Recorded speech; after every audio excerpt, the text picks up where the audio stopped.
오늘은 중국 주식에 투자하는 분이라면 한 번쯤은 들어보셨을 법한, 하지만 너무 복잡하고 낯설어서 잘 이해가 가지 않는 얘기를 해보려고 합니다. 중국 기업이 해외에 상장할 때 써온 독특한 구조인 가변 이익 실체 얘기입니다. 영어로는 Variable Interest Entity, 줄여서 VIE라고 하는데요. 가변 이익 실체나 VIE나 발음부터 어렵긴 마찬가지네요. 제가 그동안 베이징 나우나 기사를 통해서 몇 번 소개해드리긴 했는데, 최근 중국이 새로 규정도 만들고 해서 이번 기회에 종합 정리를 좀 해볼까 합니다.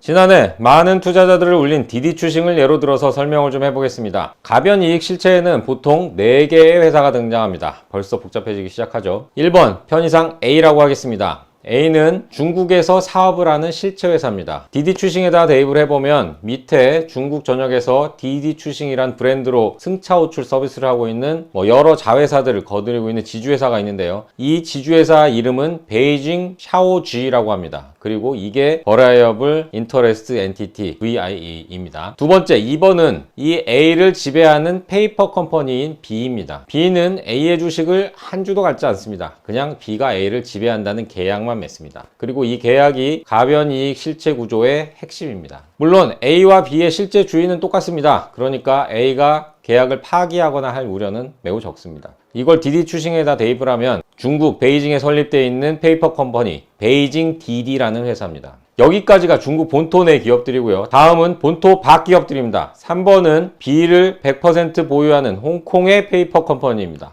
페이퍼 컴퍼니를 보유하는 페이퍼 컴퍼니인데요. C라고도 할 수 있겠고요. 디디 추싱에서는 이 회사 이름이 홍콩 샤오쥐입니다. 아까 중국 본토의 지주회사가 베이징 샤오쥐라고 했는데 홍콩 페이퍼 컴퍼니는 홍콩 샤오쥐입니다. 그 다음 4번 D는 홍콩의 페이퍼 컴퍼니를 100% 보유하고 있는 해외의 페이퍼 컴퍼니입니다. 보통 조세에 피처인 영국령 케이만이나 버진 아일랜드에 세웁니다. 디디 추싱은 이걸 디디 글로벌이라는 이름을 붙였습니다. 그리고 미국 뉴욕에 상장한 게 바로 이 디디 글로벌입니다.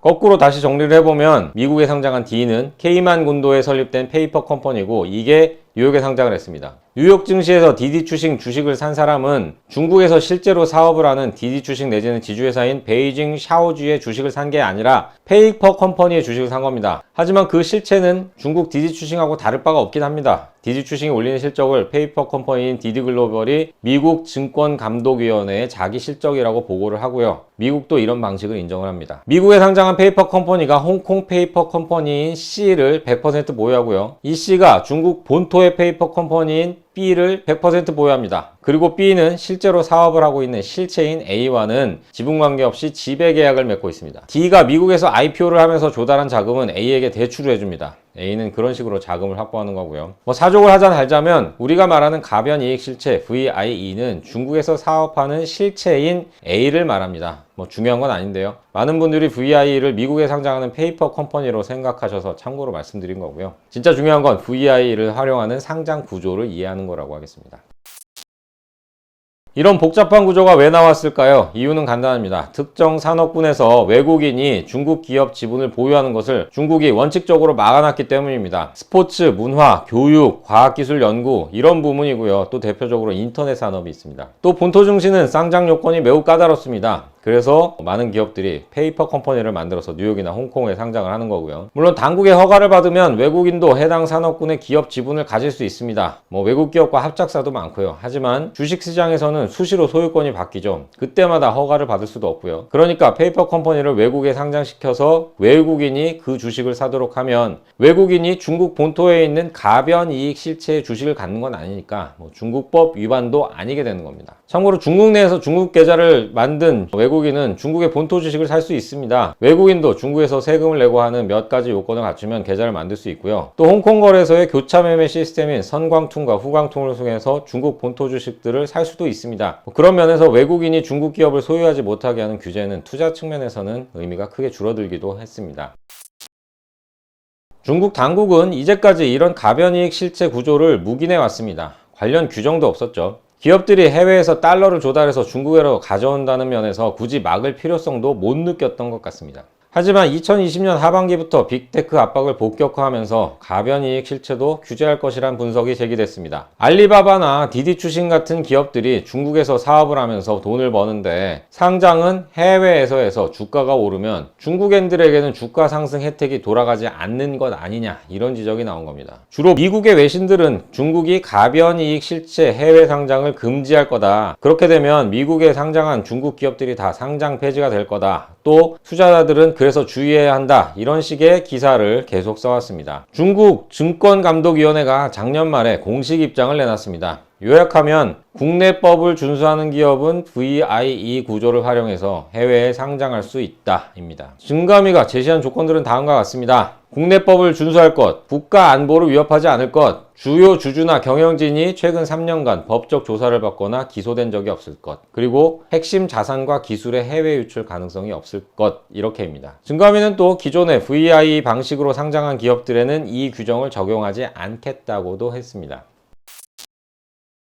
그런데 중국 당국이 내놓은 조건들을 보면 이게 앞으로 VI 구조를 통한 해외 상장을 허가해 주겠다는 건지 아닌 건지 좀 헷갈리긴 합니다. 저는 중국이 제도와 규정은 만들어 놨지만 앞으로 실제로 해외 상장을 허가해 주지는 않는 상태를 당분간 유지할 것으로 보고 있습니다. 요즘 같은 분위기에서 굳이 해외에 상장하려는 기업도 별로 없을 것이고요. 또 해외 상장 승인 권한을 주무부처가 갖도록 했는데 주무부처 장관이 책임지고 승인을 해주는 경우도 거의 없을 것으로 보입니다. 중국은 또 기업이 해외 상장을 승인받는다고 해도 외국 자본은 대상 기업의 경영에 직접 참여할 수 없도록 했고요. 단일 외국 자본은 대상 기업의 지분을 10% 이내에서만 보유할 수 있도록 했고요. 또 전체 외국 자본의 지분도 30%를 넘어서는 안 된다는 규정도 추가했습니다. 최근에 나온 중국 기업의 해외 상장 관련 규정에서 주목할 부분은 홍콩입니다. 중국은 작년에 디디추싱이 당국이 말리는데도 뉴욕 상장을 강행하자 국가안보 카드를 들고 나왔죠. 사용자 100만 명 이상인 인터넷 기업이 해외에 상장하려면 국가보안 심사를 받도록 했습니다. 중국 당국은 그동안 이 규정이 홍콩 상장에도 적용된다고 해왔습니다. 그런데 지난 4일 내놓은 새 규정을 보면 작지만 큰 변경이 있었습니다. 그 이전에는 경외 상장이라는 표현을 했는데 이번에는 해외 상장이라는 말로 바꾼 겁니다. 경외는 국경 밖이라는 의미인데 중국에서는 중국 본토와 홍콩, 마카오를 구분할 때 경외라는 말을 씁니다. 그리고 해외는 중국 본토와 홍콩, 마카오를 포함한 큰 의미의 중국과 나머지 외국을 구분할 때 씁니다. 결국 홍콩 상장에는 국가안보 심사를 면제해 주겠다는 얘기입니다. 이건 중국이 홍콩을 아시아의 자본시장 허브로 계속 키우겠다는 방침을 보여주는 것이기도 하고요. 또 한편으로는 중국 공산당과 정부가 홍콩 자본시장을 컨트롤할 수 있겠다, 이런 자신감을 보여주는 장면이라고도 하겠습니다. 새 규정은 뉴욕에서 홍콩으로 이전을 추진하고 있는 디디추싱에게는 희소식이라고 하겠습니다. 국가안보 심사라는 높은 허들을 넘지 않아도 되기 때문이죠. 또 미국이 중국 기업에 대한 회계감사를 강화할 방침이어서 뉴욕에 상장된 중국 기업들 다수가 홍콩 2차 상장을 추진하고 있는데 이 과정도 좀 속도가 날 것으로 보입니다. 올해 50개가 넘는 기업이 홍콩에 2차 상장을 할 것이라는 얘기도 있는데요. 홍콩 증시도 이걸 계기로 활기를 좀 찾을 것으로 기대됩니다.